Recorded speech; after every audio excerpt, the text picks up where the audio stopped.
Welcome to Sudipta learning. Sudipta লার্নিংয়ে স্বাগত জানাই। প্রিয় বন্ধুরা, আজকের ক্লাসে আমরা ক্লাস 4th শ্রেণীর আমার গণিত অর্থাৎ অঙ্কের পাঠ্য বইয়ের আগের পড়া মনে করি অর্থাৎ পৃষ্ঠা নম্বর 1-এর অঙ্কগুলি সমাধান করব। তা চলো প্রথমে আমরা দেখিনি যে ইট সাজানো দেখি ও নিজে সাজায়, এই গল্পটির অধ্যায় থেকে আলোচনা করব। তা চলো, আমাদের বাড়ির চারপাশে অর্থাৎ আমাদের বাড়ির চারপাশে পাঁচিল দেওয়া হবে। আজ সকালে কিছু ইট এনে সাজিয়ে রাখা হয়েছে। আমি ইট সাজানো দেখি ও মোট ইটের সংখ্যা গুনি। তা চলো ছবির মাধ্যমে যাই। এবার দেখো, এখানে আমরা প্রথমে ছবিতে দেখতে পাচ্ছি কটি সারি বলো তো? 4টি সারি না? 1 নম্বর, 2 নম্বর, 3 নম্বর, 4 নম্বর সারি। এবং প্রতিটি সারিতে কতগুলো ইট রয়েছে বলেছে, এই সারিতে অর্থাৎ প্রথম সারিতে কটি ইট রয়েছে জিজ্ঞাসা করেছে। তাহলে দেখো 1 2 3 4, ঠিক এই সারিতে ঠিক তার পেছন দিকেও 4টি আছে, অর্থাৎ দেখো এই একটা দুটো, এর পেছনে একটা আছে, তাহলে দুটো, 2 4টে, 5টা 6টা 7টা 8টা। তাহলে প্রথম সারিতে কটি ইট আছে? না, 8টি ইট রয়েছে। ঠিক দ্বিতীয় সারিতে অর্থাৎ দ্বিতীয় সারিতে দেখো 1 2 3 4 5 6 7 8, তাহলে দ্বিতীয় সারিতেও 8টি ইট রয়েছে। তাহলে একইভাবে তৃতীয় সারিতেও কটি ইট রয়েছে? 8টি, এবং চতুর্থ সারিতেও 8টি ইট রয়েছে। এবার দেখি যে এখানে ইটের অর্থাৎ এখানে ইটের সারির সংখ্যা কটি? না, এখানে ইটের সারির সংখ্যা হচ্ছে 1 2 3 4। তাহলে মোট সারির সংখ্যা হবে তাহলে কটি? না, মোট সারির সংখ্যা হবে 4টি। প্রতিটি সারিতে ইটের সংখ্যা কটি?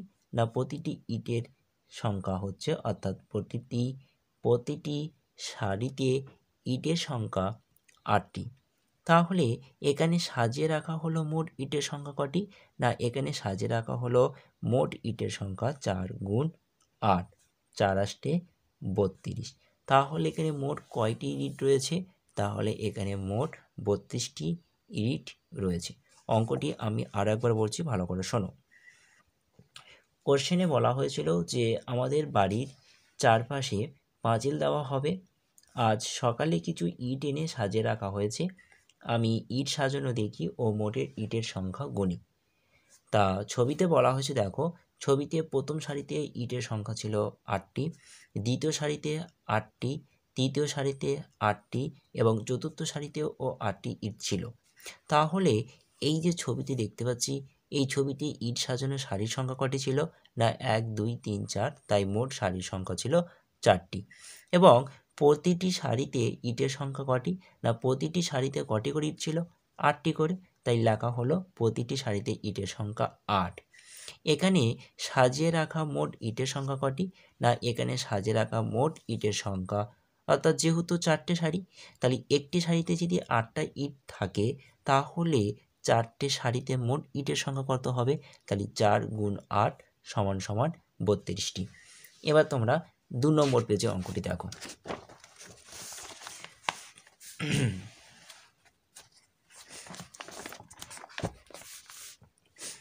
2 নম্বর পেজে বলা হয়েছে যে 1-এর দাগ, ঝিমলিদের মাঠে 300টি ইট সাজিয়ে রাখতে হবে। প্রতি সারিতে 10টি করে ইট রাখলে মোট সারি হবে ড্যাশ ভাগ ড্যাশ টি সমান সমান ড্যাশ টি। এটি কোশ্চেন ছিল। তাহলে দেখো ঝিমলিদের মাঠে কটি ইট সাজানোর কথা বলা হয়েছে? 300টি ইট। এবং সেক্ষেত্রে কোশ্চেনে বলে দেওয়া হয়েছে প্রতিটি সারিতে কটি করে ইট রাখা হবে? 10টি করে। তাহলে 300টি ইট যদি মোট ইটের সংখ্যা হয় এবং প্রতিটি সারিতে যদি 10টি করে ইট রাখা হয়, তাহলে মোট সারি লাগবে কটি? না, 300 ভাগ 10। তাহলে 300 ভাগ 10 ভাগ করলে কত হবে? না, ভাগটি তোমাদের দেখো পাঠ্য বইয়ে করে দেওয়া রয়েছে, তাহলে ভাগ করে উত্তর হবে 30। তাহলে মোট সারির সংখ্যা কটি হবে? 30টি। দ্বিতীয় কোশ্চেন দেখো, বলছে সুজিত প্রতি সারিতে 8টি করে 208টি ইট সাজিয়ে রাখলো। কটি? না, 8টি করে মোট কটি ইট সাজিয়ে রাখলো? তাহলেই বলেছে, দেখো বলেছে সুজিত প্রতি সারিতে 8টি করে 208টি ইট সাজিয়ে রাখলো। তাহলে মোট সারির সংখ্যা কত? তাহলে মোট ইটের সংখ্যা হচ্ছে 208। প্রতি সারিতে কটি করে ইট সাজিয়ে রেখেছিল? 8টি করে। তাহলে সারির সংখ্যা কত হবে? না, তাহলে অঙ্কটা ভাগ করতে হবে। 208 ভাগ 8 ভাগ করলে কত হবে? না, ভাগ করে দেখো, 208কে 8 দিয়ে ভাগ করো। 8 একে 8, 8 2 16, 3 8 24, তাহলে বেশি হয়ে যাচ্ছে, তাহলে দুবার নেবো। 8 2 16, 20 থেকে 16 বাদ দিলে হলো 4, 8 নেমে যাবে এবং 8 48-এর মধ্যে কবার যাবে? 6 8 48। তাহলে কটি সারি সংখ্যা পেলাম? 26টি সারি সংখ্যা পেলাম। তাহলে সে মোট কটি সারিতে ইট রাখলো? তাহলে সে মোট 26টি সারিতে ইট রাখলো। তারপরে কোশ্চেন দেখো 3-এর দাগে, সোফিয়া 12টি সারিতে কিছু ইট সাজিয়ে রেখেছে। প্রতি সারিতে 12টি করে ইট রেখেছে। তাহলে মোট ইটের সংখ্যা কত? তাহলে দেখো সোফিয়া 12টি সারি, তাহলে সারির সংখ্যা কটি? 12টি। এবং প্রতি সারিতে কটি করে ইট রাখা হয়েছে? 12টি করে। তাহলে মোট ইটের সংখ্যা কত? অর্থাৎ 12 গুণ 12 হবে। তাহলে 12 গুণ 12 গুণ করে দেখো, 2 এ 2 এ 4, 2 একে 2, 2 একে 2, 1 একে 1, যোগ করলে হবে 144টি। তাহলে সোফিয়া মোট কটি ইট সাজিয়ে রেখেছে? 144টি ইট সাজিয়ে রেখেছিল। এবার দেখো, আজ আমি 20টি ইট নিজের মতন কয়েকটি সারিতে সাজালাম। কটি সারিতে সাজালাম? দেখো 1 2 3 4, 4টে সারিতে সাজিয়েছে। এবং কটি করে আছে প্রতি সারিতে? 1 2 3 4 5 6, 1 2 3 4 5। তাহলে প্রতি সারিতে সে 5টি করে ইট সাজিয়ে রেখেছে এবং সারির সংখ্যা হচ্ছে 4টি। মোট ইট কটি বলা হয়েছে? না, মোট ইট হচ্ছে 20টি। প্রতি সারিতে ইট কটি করে রেখেছে? 5টি করে রেখেছে। তাহলে মোট সারির সংখ্যা কত হবে? না, মোট ইটের সংখ্যা ভাগ 5টি সারি, তাহলে 20 ভাগ 5, অর্থাৎ 4 5 20। তাহলে মোট সারির সংখ্যা কটি হলো? 4টি। এবার চলো পেজ নম্বর 3-এর অঙ্কগুলি দেখি। রঙিন কাঠ নিয়ে খেলা করি। শতকের ঘরে দেখো দুটো 100 রাখা হয়েছে। তাহলে শতকের ঘরে দুটো গোল করে 100 রাখা হয়েছে। দশকের ঘরে 10 রাখা হয়েছে কটি? 2টি। এবং এককের ঘরে 1 রাখা হয়েছে কটি? 3টি। তাহলে দশকের ঘরে দুটো 100, তাহলে মানে কত হবে? 200। দশকের ঘরে অর্থাৎ শতকের ঘরে কটা রাখা হয়েছে? 100, দুটো। তাহলে শতকের ঘরে দুটো 100 মানে হচ্ছে 200। দশকের ঘরে দুটো 10 মানে হচ্ছে 20 এবং এককের ঘরে 3টে 1 অর্থাৎ 3। তাহলে স্থানীয় মানে বিস্তার করে কথায় লিখলে কি হবে?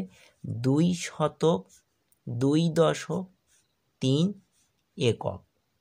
অঙ্কে লিখলে কত হবে? না, অঙ্কে লিখলে হবে 223। কথায় লিখলে কি হবে? 223। ঠিক একইভাবে শতকের ঘরে কটি 100 রাখা হয়েছে? 4টি। তাহলে শতকের ঘরে 4টি 100-র জন্য হবে 400। দশকের ঘরে 10 রাখা হয়েছে কটি? 1 2 3 4 5 6, 6টি। তাহলে 6টি দশকের ঘরে 10 রাখার জন্য তাহলে সংখ্যা হবে 60 এবং এককের ঘরে 1 রাখা হয়েছে 5, তাহলে হবে 5। একে স্থানীয় মানে বিস্তার করে লিখলে কি হবে? না, স্থানীয় মানকে বিস্তার করে লিখলে হবে 4 শতক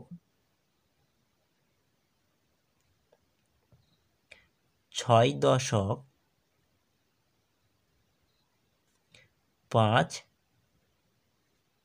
একক। সংখ্যায় লিখলে অর্থাৎ অঙ্কে লিখলে কত হবে? 465। সংখ্যা লিখলে কত হবে? আচ্ছা, সংখ্যায় লিখলে তাহলে কী হবে? না, সংখ্যায় লিখলে হবে 465 বা কথায়, আচ্ছা অঙ্কে লিখলে। এবার কথায় লিখলে কি হবে? না, কথায় লিখলে হবে 465, এটা হবে। তারপরে কোশ্চেনটি দেখো। তারপরে দেখো শতকের ঘরে 3টে 100 রয়েছে।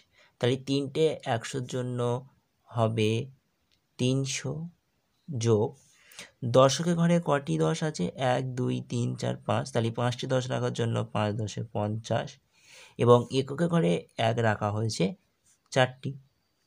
এটাকে যদি আমরা স্থানীয় মানে বিস্তার করে কথায় লিখলি কি হবে? না হবে 3 শতক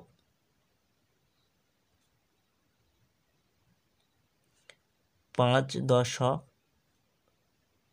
4 একক।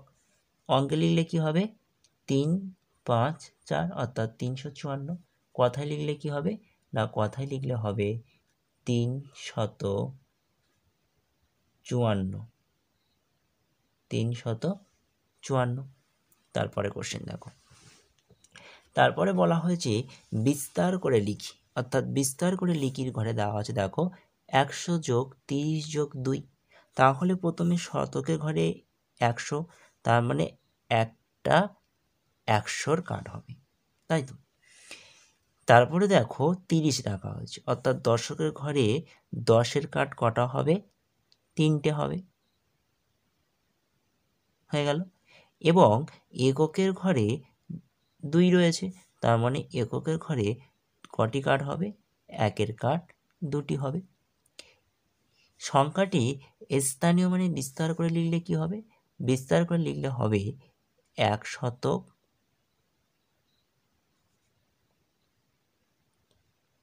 3 দশক 2 একক। সংখ্যায় অর্থাৎ অঙ্কে লিখলে কি হবে? 132। কথায় লিখলে হবে কি? 132 হয়ে গেল। নেক্সট কোশ্চেন দেখো, পরের অঙ্কটিও সেমভাবে বলা হয়েছে বিস্তার করে লিখির ঘরে দেওয়া হয়েছে 500 যোগ 40 যোগ 9, অর্থাৎ শতকের ঘরে 500, তার মানে 5টায় 100 কাঠ হবে। 100-র কাঠ তাহলে কটা হবে? 500টা, অর্থাৎ 5টা হবে। 1 2 3 4, এটা 5টা হলো। দশকের ঘরে বলা হয়েছে 40, অর্থাৎ দশকের ঘরে কাঠ সংখ্যা তাহলে কত হবে? 4টে।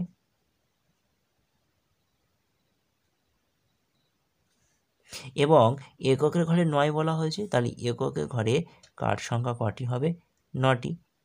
তাহলে 1টা 2টো 3টে 4টে 5টা 6টা 7টা 8টা 9টা।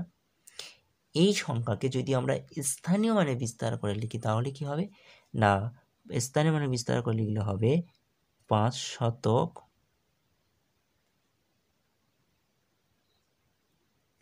4 দশক 9 একক। সংখ্যায় লিখলে হবে 5 4 9। কথায় লিখলে কি হবে? না কথায় লিখলে হবে 549। ওকে, আচ্ছা পরের কোশ্চেন দেখো, বলা হয়েছে অঙ্কে লিখি ঘরে দেওয়া আছে 255। তার মানে এটাকে যদি আমরা কথায় লিখলি কি হবে?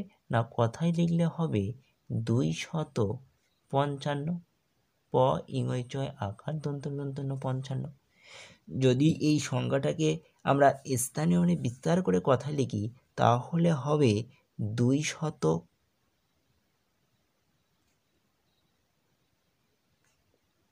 5 দশক 5 একক হবে। এটাকে এই সংখ্যাটাকে যদি আমরা বিস্তার করে লিখি তাহলে 200 মানে 200, 5 দশক মানে হচ্ছে 50 এবং 5 একক মানে হচ্ছে 5। এবার আমরা পরপর কাঠ সাজাই। তাহলে শতকের ঘরে বলা হয়েছে 200, তার মানে শতকের ঘরে 2টো 100-র কাঠ হবে। দশকের ঘরে 50 বলা হয়েছে, অর্থাৎ দশকের ঘরে তাহলে 10-এর কাঠ কটা হবে? 5টা হবে। এবং এককের ঘরে 5 বলা হয়েছে, তাহলে 1-এর ঘরে 5টে 1 হবে। 1টা 2টো 3টে 4টে 5টা। পরের অঙ্কটি দেখো, পরের অঙ্কে লিখির ঘরে দেওয়া আছে 780। তাহলে কথায় লিখলে কি হবে? না কথায় লিখলে হবে 780 আকার তালবেশ 80। সংখ্যাটি যদি স্থানীয় মানেকে বিস্তার করে লেখা হয় তাহলে হবে 708.0 একক। যদি বিস্তার করে লেখা হয় তাহলে কি হবে না, বিস্তার করে লিখলে হবে 700 যোগ 80 যোগ 0। তাহলে এককের ঘরে 0 মানে এককের ঘরে কোনো কাট হবে না। দশকের ঘরে 80 আছে মানে তাহলে দশকের ঘরে কটা কাট হবে না 8টা কাট হবে।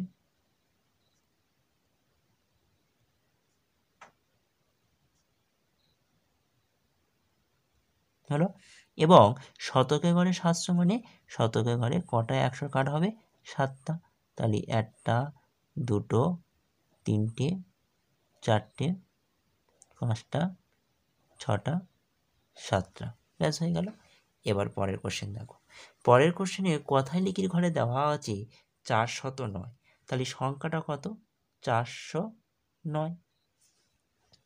এই সংখ্যাটি বা অঙ্কটি যদি স্থানীয় মানে বিস্তার করে লেখা হয় তাহলে লিখব 400.9 একক।